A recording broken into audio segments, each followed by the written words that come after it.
Monsieur le secrétaire d'État, vous êtes Jacob Elberg, le sous-secrétaire d'État aux affaires économiques aux côtés de Marco Rubio et vous parlez un français remarquable. Bonsoir. Bonsoir, enchanté d'être avec vous. Merci beaucoup d'être là. Quelques mots d'abord sur l'actualité, l'Iran. Ce régime tel qu'il est aujourd'hui, pourquoi est-ce qu'il est selon vous un danger au-delà du Proche-Orient, un danger pour nous tous ? Alors, sur le dossier iranien, il y a deux problèmes de fond. Numéro un, l'Iran est le premier État parent du terrorisme au monde. C'est un régime hybride entre le marxisme et l'islamisme. Et les racines intellectuelles de la révolution de 79 ont emprunté massivement aux théories communistes pour politiser l'islam. Je ne dois pas vous souligner que le moteur du régime, c'est la haine du capitalisme et de l'impérialisme occidental. Et contrairement à un État traditionnel qui recherche à protéger ses frontières, la République islamique se voit comme une cause universelle contre l'hégémonie occidentale et vise à exporter la révolution. Donc nous, notre approche dans l'administration Trump est très simple. Face à cette menace, le président Trump estime qu'il soit nécessaire de mettre en œuvre une stratégie de pression maximale afin de paralyser et d'assécher les ressources financières du régime. Notre politique a trois objectifs stratégiques très clairs: l'arrêt définitif du programme nucléaire iranien, la fin du financement du terrorisme régional et la protection d'Israël et de nos alliés arabes. Notre point de vue, c'est qu'on peut avoir la sécurité collective ou l'apaisement, mais on ne peut pas avoir les deux. Et donc, nous menons une politique... Est-ce que nous vivons, une sorte de moment Ronald Reagan ? Vous convoquez l'histoire, c'est un régime qui dure depuis 1979. Est-ce qu'on est à un moment comme ça de bascule où vous espérez que ce régime tombe ?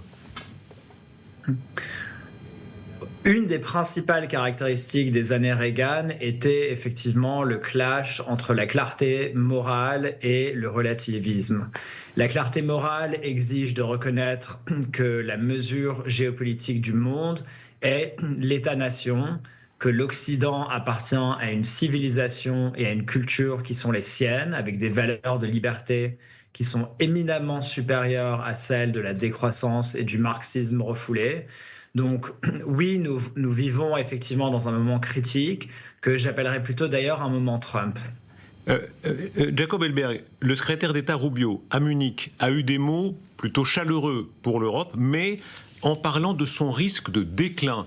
Expliquez-nous cela. D'abord sur l'économie. Si nous sommes en déclin, d'après vous, pourquoi ? Écoutez, ce que le secrétaire d'État Rubio a dit à Munich est très simple, c'est que l'Amérique ne peut pas vouloir la force de l'Europe plus que les Européens eux-mêmes. Nous voulons une Europe forte, mais une Europe qui se respecte. Le déclin de l'Europe n'est pas une fatalité, mais c'est un choix, et c'est d'ailleurs un très mauvais choix.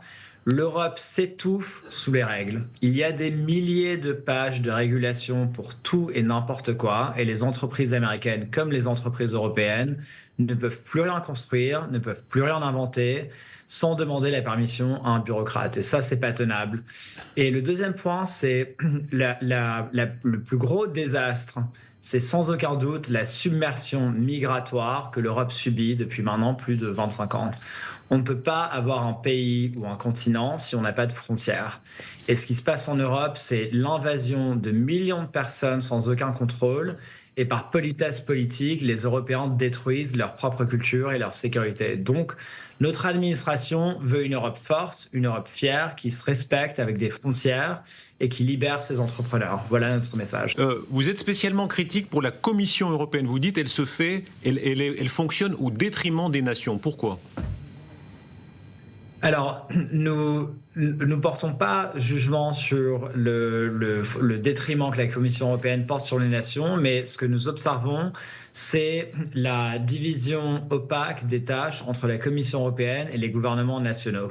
La Commission européenne contrôle la politique monétaire ainsi que toutes sortes de politiques réglementaires sur le marché commun européen.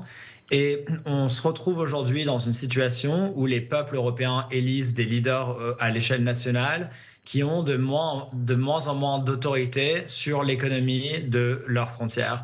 Et donc, et ça crée des vrais problèmes quand nous, on essaye de coordonner notre politique économique avec l'Europe parce que ça fait qu'à chaque fois, on doit coordonner avec 27 pays différents qui sont souvent pas du tout d'accord, qui ont des intérêts totalement différents. Et, et finalement, ça crée des manques de communication qui sont très importants entre nos deux continents. Vous avez parlé du contrôle des frontières. Vous avez changé de politique des frontières de manière très marquée. Vous savez que beaucoup en Europe considèrent que vous l'avez fait de manière inhumaine. Est-ce que vous espérez que la politique des frontières en Europe change? Est-ce que vous vous battrez pour cela? La politique des frontières européennes, c'est un combat qui est distinctement européen. C'est aux Européens de prendre leur destin en main. Mais comme le secrétaire d'État Rubio a dit de façon très claire, nous estimons que notre destin est lié à celui de l'Europe parce que nous appartenons à la même civilisation. Et donc, en tant que cousins civilisationnels, nous encourageons les leaders européens à se réveiller et à avoir un certain sursaut politique et à prendre leurs frontières en main afin de regagner leur destin et de regagner leur économie. Quelle sera la forme du sursaut que vous appelez de vos voeux? Vous, les Américains, vous ne vous gênez pas toujours pour vous mêler un peu de politique en Europe. Je rappelle que Obama avait fait campagne contre le Brexit quand il était président. Ensuite, il avait notamment soutenu Emmanuel Macron ici en France. Pour vous, aujourd'hui, pour l'administration Trump, qui incarne en Europe le renouveau? Écoutez, les candidats dans des élections diverses et variées, c'est aux Européens de les choisir. Nous, ce qu'on constate, c'est qu'il y a deux obstacles principaux et majeurs entre l'Europe faible et l'Europe forte. C'est la surréglementation et la surtaxation des peuples européens. D'une part, et d'autre part, c'est la submersion migratoire qui est en train de plonger l'Europe dans le sectarisme. Et donc, nous faisons tout ce qu'on peut pour souligner ces constats à nos amis européens. Le secrétaire d'État Rubio a dit de façon très claire que nous communiquons ça de façon franche et honnête because we care. We are the only Car nous partners nous en of Europe soucions, nous sommes les seuls partenaires de l'Europe who care enough to actually communicate this message à in nous an honest soucier way. suffisamment du sort de l'Europe pour vous dire ces choses-là honnêtement. And we will always be honest with our friends in Europe, but because we care, we are sometimes brash in our communication style, but it Et is nous out of sommes passion. toujours honnêtes avec nos voisins européens, même si parfois c'est avec beaucoup de franchise, mais c'est parce que nous nous soucions de votre sort. Jacob Elberg, dans la stratégie nationale de sécurité du président Trump, il avait dit on va s'appuyer sur certains partis. Alors c'est pas un mystère, il y a de très bonnes relations avec M. Orban en Hongrie, avec Mme Meloni en Italie. En France, ce sera qui? Ou ce serait qui? The political paths of the French people are for the French to decide. C'est aux Français de décider quel chemin ils vont emprunter politiquement. Notre rôle, c'est simplement de souligner le fait que la submersion migratoire, la surréglementation et la surtaxation se fait au détriment des Européens et des citoyens français.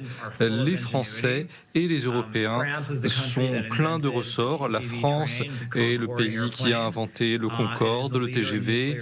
C'est un leader dans l'énergie nucléaire. Ils ont toutes les cartes en main pour être un grand pays si ils se donnent les moyens de construire et s'ils ont des frontières qui assurent une sécurité au peuple français. Donc nous aurons toujours ces discussions franches, mais en fin de compte, c'est aux Français et aux Européens de décider pour qui ils veulent voter. Jacob Elberg, vous parlez bien français, posez la question en français, essayons de le poursuivre en français. Vous savez que les Européens vous regardent, vous, l'administration Trump, de deux manières. Il y a ceux qui disent ils ne nous aiment pas, Trump, Vance, Rubio ne nous aiment pas. Et ceux qui soulignent au contraire que le président Trump est allé à Notre-Dame, que Vance, ici à Paris, a visité le Louvre avec une attention particulière, qu'en réalité vous nous aimez mais différemment. Quelle preuve vous nous donnez d'amour ou de désamour? Nous voulons une Europe forte et une Europe fière, et nous sommes les seuls partenaires de l'Europe dans le monde à se soucier suffisamment de vous pour être honnête sur nos préoccupations. Beaucoup d'autres pays ne disent rien parce qu'ils s'en fichent et nous nous en soucions. Donc nous sommes honnêtes avec nos cousins européens et nous continuerons à être honnêtes. Qu'est-ce que ça veut dire plus directement? Est-ce que M. Trump aime l'Europe? Aime la France? Bien sûr, Monsieur Trump aime l'Europe, Monsieur Trump aime la culture européenne, ses parents, sa mère est une Européenne, sa femme est issue de l'immigration européenne, son cabinet compte beaucoup de gens qui sont issus de l'immigration européenne, et donc Monsieur Trump aime l'Europe, mais l'amour, c'est aussi la franchise. Et donc, c'est pour ça que nous avons toujours été très francs avec l'Europe et nous continuerons à être très francs avec l'Europe. L'Europe doit absolument prendre son destin en main et reconnaître qu'elle est elle-même issue d'une civilisation dont elle doit être fière. Elle a des frontières qu'elle devrait respecter, et la décroissance européenne que l'Europe subit depuis les 25 dernières années n'est pas une fatalité, mais c'est un choix. Et donc, en adoptant des politiques plus généreuse par rapport à ses entrepreneurs, elle peut à nouveau croître à un élan qui correspond à celui des États-Unis, qui est à peu près à 3% par an. Qu'est-ce qui manque selon vous à l'Europe? À vous entendre, il y a des aspects économiques et il y a des aspects d'état d'esprit. Est-ce que nous manquons d'agressivité selon vous, d'agressivité dans le monde? Une des questions fondamentales qui manque à l'Europe, c'est pas seulement des politiques, mais c'est vraiment, comme vous dites, un état d'esprit et un état de confiance en soi. L'Europe doit regagner la confiance en soi et la fierté d'elle-même, et c'est exactement ce à quoi a fait référence le secrétaire d'État Rubio, parce que l'Europe a tous les éléments d'une grande civilisation qui a rayonné sur le monde pendant plus de 2000 ans. Et donc, ce serait vraiment très important que l'Europe regagne cette confiance en elle. Pourquoi est-ce que, d'après vous, nous sous-estimons le danger chinois? Donc, le danger chinois est principalement un danger commercial et géopolitique. Et sur le plan commercial, la Chine ne veut absolument pas commercer avec vous, elle veut vous posséder. Petit à petit, industrie après industrie. Et la solution n'est certainement pas d'imiter la Chine, mais d'innover, de complètement changer la donne avec une stratégie industrielle et technologique qui est propre à l'Occident. Et c'est exactement ça que nous faisions du côté des États-Unis avec notre initiative Pax Silica. Nous avons eu plusieurs conversations avec la Commission européenne à ce sujet et nous espérons pouvoir être partenaires avec l'Europe sur ce projet. Jacob Elberg, répondez aux objections. Vous savez combien d'Européens ont l'impression qu'en fait, vous essayez de nous vassaliser. Et ça date pas d'hier. Obama, qui nous a maltraités dans l'affaire des écoutes. Bush, qui a entraîné tellement d'Européens dans l'aventure folle de l'Irak. Et maintenant, beaucoup disent, vous nous maltraitez, vous nous vendez des armes au prix fort, du gaz au prix fort, vous nous raquettez dans les droits de douane. Certains disent, si vous nous aimez, c'est des preuves d'amour un peu bizarres. Les Américains aiment l'Europe. Ils ont des liens de parenté avec l'Europe qui sont extrêmement profonds.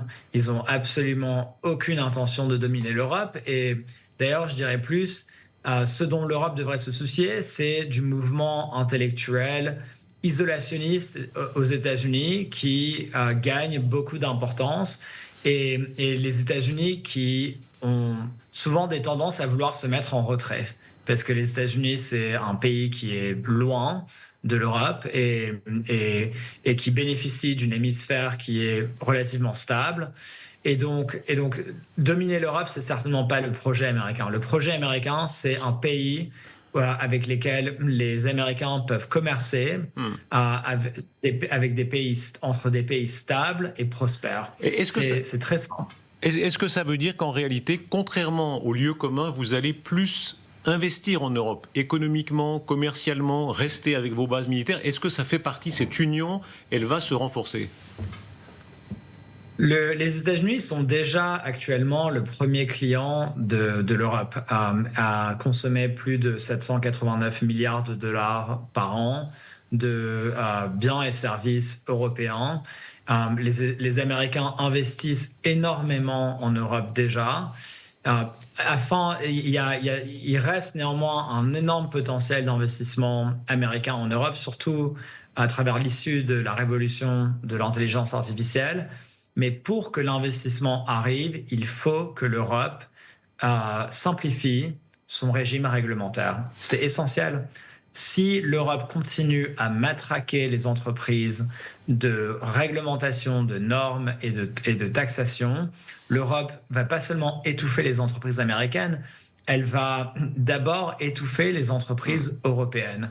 Et c'est ça l'enjeu principal économique dont le secrétaire d'État Rubio essaye de communiquer à ses amis européens. Un dernier mot, monsieur le secrétaire d'État. Il y a ce mot tellement révélateur de Jefferson qui dit « les États-Unis, empire de la liberté ». Et selon les périodes, on insiste plus sur le côté empire ou sur le côté liberté. Aujourd'hui, il y a un peuple qui cherche à se libérer, c'est évidemment le peuple iranien. Qu'est-ce que vous dites au peuple iranien ? Quel est le message des États-Unis d'Amérique au peuple iranien qui actuellement est sous le coup de la répression que l'on sait ? Notre message, vous savez, a toujours été que c'est au peuple iranien de prendre leur destin en main. Bien sûr, nous voulons pas voir de massacres dans les rues de Téhéran et nous voulons pas voir de tragédies civiles se dérouler en Iran. Mais c'est au peuple iranien de choisir son destin. Néanmoins, nous avons une politique sur l'Iran qui est d'interdire l'Iran d'avoir accès à une bombe nucléaire, d'interdire l'Iran de financer des réseaux régionaux terroristes et des vecteurs d'instabilité à travers le Moyen-Orient et de protéger nos alliés au Moyen-Orient, plus particulièrement Israël et nos alliés arabes. Et donc, nous allons défendre nos intérêts au Moyen-Orient. Nous avons appliqué une politique de pression maximale économique contre l'Iran et nous continuerons à poursuivre un processus de négociation avec le gouvernement iranien en tandem avec cette politique de pression maximale. Monsieur le secrétaire d'État, merci d'avoir été notre invité et merci pour le français. Merci beaucoup.